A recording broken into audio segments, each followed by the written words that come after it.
yang saya hormati Pak Dir Krimsus, Pak Kasubdit Cyber, Krimsus Polda Metro Jaya, teman-teman media.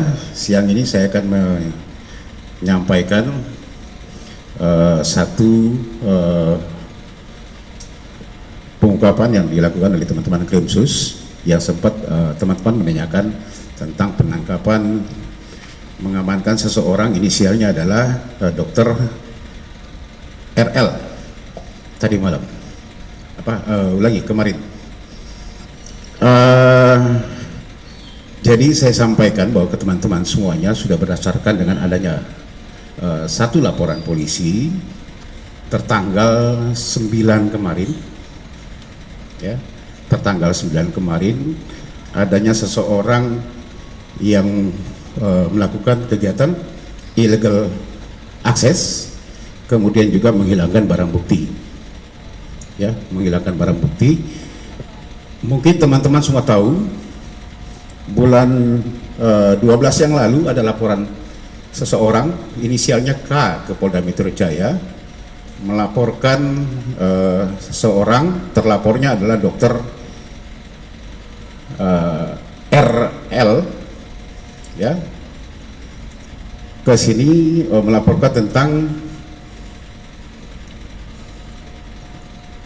pencemaran nama baik si pelapor, ya, di dalam salah satu akun @dr Richard Lee _ Lee pada saat itu, di mana pelapor tidak menerima adanya cuitan daripada saudara RL di dalam akunnya. Kemudian dilakukan penyelidikan oleh teman-teman cyber.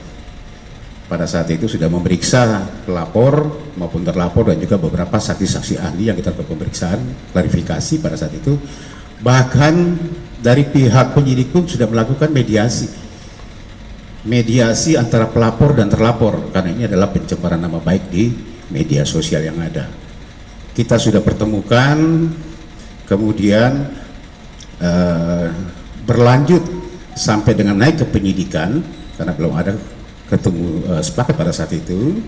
Kemudian kita upayakan lagi untuk melakukan mediasi, ya, kita lakukan mediasi lagi, tetapi dengan alasan dari pelapor dan terlapor pada saat itu adalah situasi pandemi COVID-19, sehingga beberapa kali pertemuan, bahkan 2 kali kita rencanakan, ya, sudah 3 kali pada saat yang pada saat penyidikan. Waktu penyidikan sudah pernah ketemu, tapi tidak ada kesepakatan. Kemudian pada naik penyidikan juga kami upayakan lagi untuk dimediasi lagi, tetapi karena alasan yang COVID yang saya sampaikan tadi, sehingga ini berjalan penyidikan dengan barang bukti pada saat itu adalah handphone daripada terlapor, karena di situ ada akun yang menyebutkan sesuatu yang kemudian pelapor tidak menerima, ya. Nah, tanggal 9 kemarin, ya, berdasarkan hasil penyelidikan, barang bukti yang ada di penyidik Krimsus Polda Metro Jaya adanya satu illegal access di akun yang sudah menjadi barang bukti dari pihak penyidik berdasarkan penyitaan dari surat penetapan penyitaan dari Pengadilan Negeri Jakarta Selatan pada saat itu, ya, tertanggal 8 Juni yang lalu 2021. Ini terjadi illegal access dan juga pencurian, ya, oleh seseorang. Saya katakan oleh seseorang. Kemudian dilakukan penyelidikan dan penyidikan oleh penyidik.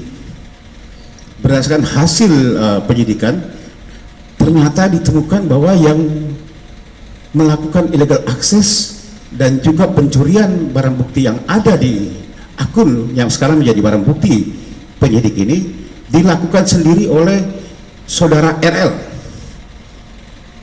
ya, dilakukan sendiri oleh saudara RL. Ini hasil pendalaman yang kita lakukan, ya. Kemudian kemarin kita mendatangi saudara RL, ya, penyidik mendatangi lengkap dengan surat perintah yang beredar di luar yang sempat acut di media sosial termasuk istrinya yang bersangkutan, ya, tentang adanya upaya penangkapan secara paksa. Ini tidak, kita lakukan sesuai dengan SOP. Nanti videonya kami sampaikan ke teman-teman semuanya, bagaimana standar operasional prosedurnya kita lakukan sesuai mekanisme yang ada, kami bacakan semuanya. Kemudian yang bersangkutan sempat tidak mau untuk dibawa oleh penyidik, sehingga ada upaya paksa. Ya, ini yang perlu saya luruskan lagi. Jadi perkara tentang pencemaran nama baik pelapornya saudari K ini berbeda dengan yang dilakukan upaya paksa atau upaya hukum yang dilakukan sekarang berdasarkan laporan polisi tanggal 9 Agustus kemarin, adanya illegal access dan juga pencurian barang bukti yang ada di akun tersebut. Ya, ini harus kita bedakan.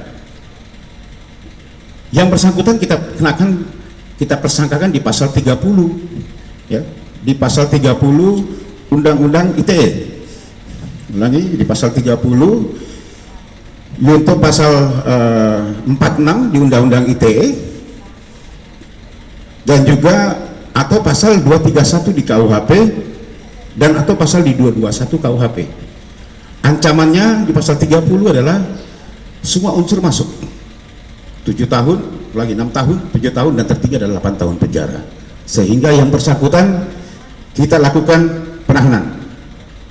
Ya, kali lagi saya sampaikan, dibedakan antara laporan polisi pelapornya saudari K tentang pencemaran nama baik dengan yang dilakukan upaya paksa sekarang ini berdasarkan laporan polisi tanggal 9 Agustus tahun 2021 tentang adanya illegal access dan juga pencurian barang bukti yang ada di akun berdasarkan hasil penyelidikan yang kita temukan. Karena barang bukti ini, akun ini sudah ada surat penetapan, ya, sudah ada surat penetapan dari Pengadilan Negeri sejak 8 Juni 2021 yang lalu. Ya, teman-teman semuanya. Nanti akan kami sampaikan, karena beredar di luar. Tolong yang beredar di luar ini, bagaimana upaya kekerasan apa segala yang beredar disampaikan oleh beberapa ini tidak benar. Nanti akan kami sampaikan ke teman-teman semuanya. Ada videonya bagaimana penyidik melakukan upaya paksa sesuai dengan prosedur yang ada. Ya, ketentuannya kami penyidik mendatangi, memberikan surat perintah, kemudian membacakan apa yang menjadi hak-hak daripada yang bersangkutan. Tetapi memang pada saat itu yang bersangkutan tidak mau untuk ikut dengan penyidik, sehingga dilakukan upaya paksa sesuai dengan aturan prosedur yang ada. Ya, teman-teman semuanya, ini mungkin awal dari saya. Nanti silakan mau ditambahkan. Jadi sedikit kami jelaskan dari Subdit Siber Polda Metro Jaya bahwa berdasarkan pada tanggal 6 Agustus tahun 2021, Saudara R memposting di akun yang telah disita oleh penyidik dengan caption, "Hai semua, akhirnya saya kembali setelah sekian lama. Ini adalah perjuangan luar biasa, banyak halangan, banyak hambatan." Padahal secara sadar Saudara R mengetahui akun tersebut telah disita berdasarkan surat penyitaan tanggal 5 Agustus Direktorat Kriminal Khusus Polda Metro Jaya, dikuatkan dengan penetapan penyitaan dari Pengadilan Negeri Jakarta Selatan tanggal 8 Juni 2021, yang kemudian dibuatkan berita acara penyitaan pada tanggal 10 Juni tahun 2021. Penyidik melakukan penyelidikan dan ditemukan beberapa bukti-bukti yang kami sita telah dihapus oleh yang bersangkutan. Oleh sebab itu kami melakukan penangkapan. Kronologis penangkapan, anggota kami jam 7 pagi sudah memasuki rumah dari saudara R dan diikuti oleh security setempat dan anggota polsek.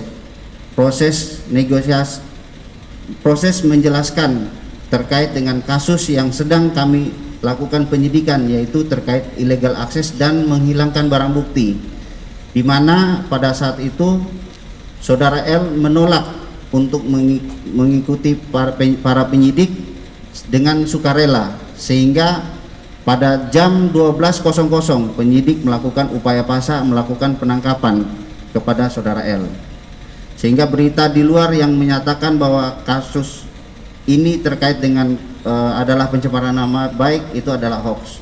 Mungkin itu dari kami. Jelas ya teman-teman semua ya.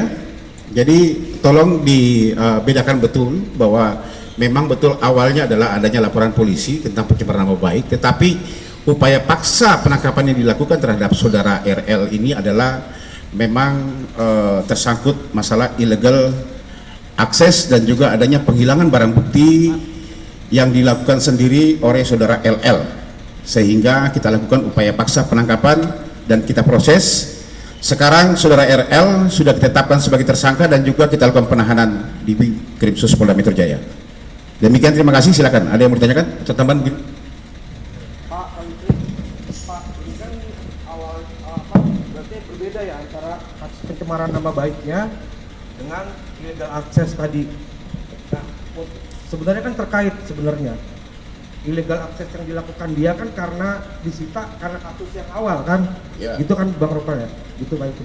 Saya mau nanya gini, artinya dalam kasus pencemaran nama baiknya apa tersangka juga atau seperti apa? Lalu kalau dalam kasus pencemaran nama baik lewat undang-undang ITE kan dari ada instruksi Kapolri, ada apa lebih depan mediasi. Lalu kalau misalnya damai, apakah kasus yang sebenarnya terkait kan ini lanjut atau seperti apa? Gitu, Bang Mulya. Ya, terima kasih. Kembali seperti tadi yang disampaikan oleh Kabid Humas dan Kasubdit, bahwa kita harus bisa memisahkan antara LP terkait dengan laporan pencemaran nama baik yang dilakukan oleh pelapor K dengan laporan polisi yang baru saja pada tanggal 9 Agustus lalu kita lakukan dan dibuat.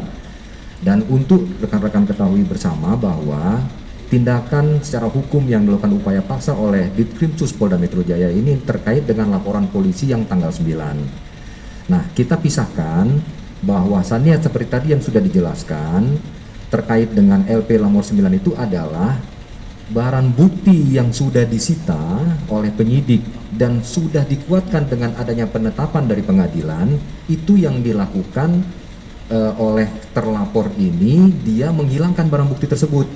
Jadi konten-konten yang ada di akunnya tersebut yang sudah disita dihilangkan oleh yang bersangkutan. Yang kedua, seharusnya akun tersebut tidak boleh diakses dulu karena masih dalam rangka penyitaan oleh penyidik.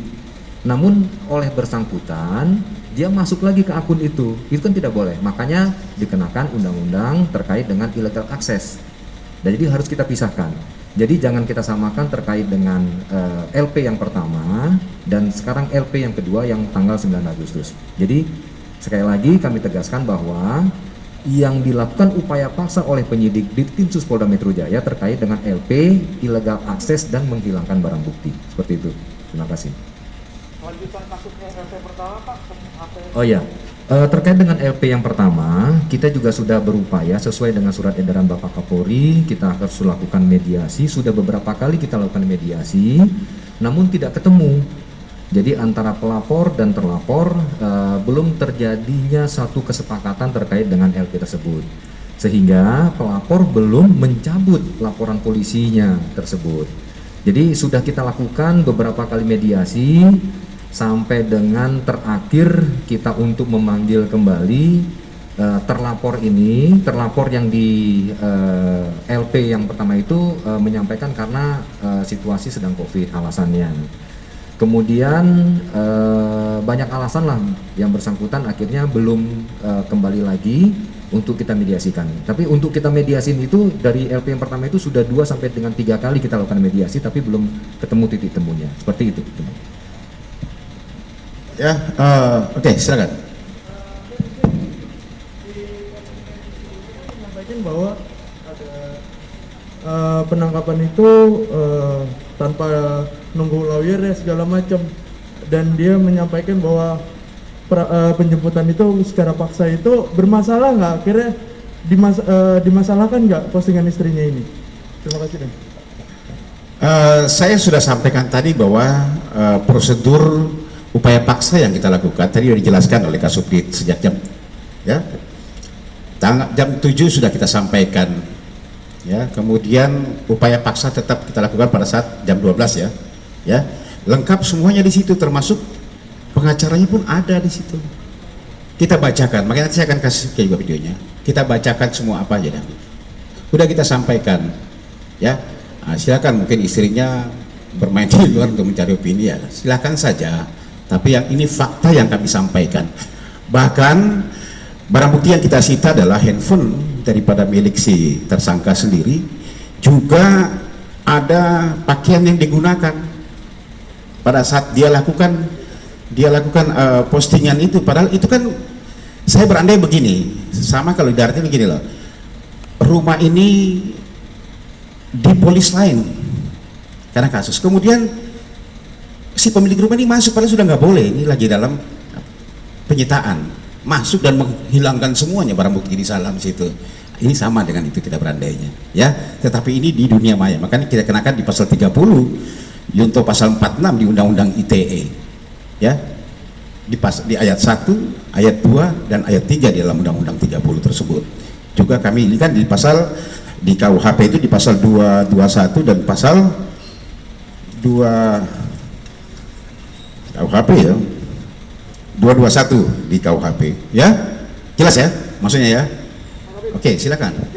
Melanjutkan mungkin adakah konsekuensi hukum terhadap istri tersangka ini, karena kan atas pernyataan istrinya ini juga jadi gaduh di media sosial gitu, kayak upaya penangkapan, ada kekerasan dan lain-lain. Nah, ini ada konsekuensi hukumnya nggak untuk si istrinya ini, Pak? Ya, nanti akan kita dalami, kita akan analisa semuanya, apakah kemungkinan juga nanti akan bisa tersangkut nanti pelan-pelan. Ya, kita akan analisa semuanya. Ya. Oke. Yang lain silakan. Ya, jelas. Jadi teman-teman sekali lagi saya sampaikan, tolong dibedakan. Ini saya meluruskan semua, saya bedakan antara laporan polisi, laporan dari saudari K pada saat itu yang melaporkan saudara RL tentang pencemaran nama baik di media sosial, di akun milik saudara RL tersebut. Kemudian laporan tersebut kita sudah klarifikasi semuanya dengan bukti-bukti yang sudah kita kumpulkan. Kemudian kita juga mengklarifikasi termasuk si pelapor, bahkan kita memediasi pada tahap penyelidikan. Sudah kita mediasi, kita ketemu pada saat itu, ya. Tetapi tidak ada kesepakatan sehingga berjalan. Setelah itu penyidikan, kami pun lakukan juga lagi upaya klarifikasi, upaya untuk memediasi lagi mereka, ya. Bahkan sampai 3 kali kita lakukan upaya mediasi tersebut untuk supaya mereka bisa berdamai, ya. Karena kan sudah ada juga instruksi dari Pak Kapolri. Kita upayakan semaksimal. Sementara ini berjalan, barang bukti yang sudah kita sita berdasarkan surat penyitaan dari Pengadilan Negeri Jakarta Selatan. Nah, ini yang kemudian kita temukan adanya seseorang yang melakukan illegal access dan juga menghilangkan barang bukti di akun tersebut, karena itu barang bukti. Setelah didalami, lakukan penyidikan, profiling semua, ternyata yang melakukannya adalah saudara RL sendiri. Seperti apa? Nah ini, biar kita ini kan. Ini mas, ini tolong diangkatin lagi. Padahal ini kan barang bukti yang nggak boleh sama sekali dulu. Ini yang dia mainkan, ya. Ini masih barang bukti. Sama saya tadi berandai, kalau ada rumah di polis lain, itu tidak boleh sama sekali orang masuk ke dalam untuk menghilangkan semua barang bukti yang ada. Sama dengan ini. Ini yang dilakukan oleh tersangka RL. Kemudian inilah yang kemudian kita lakukan upaya paksa.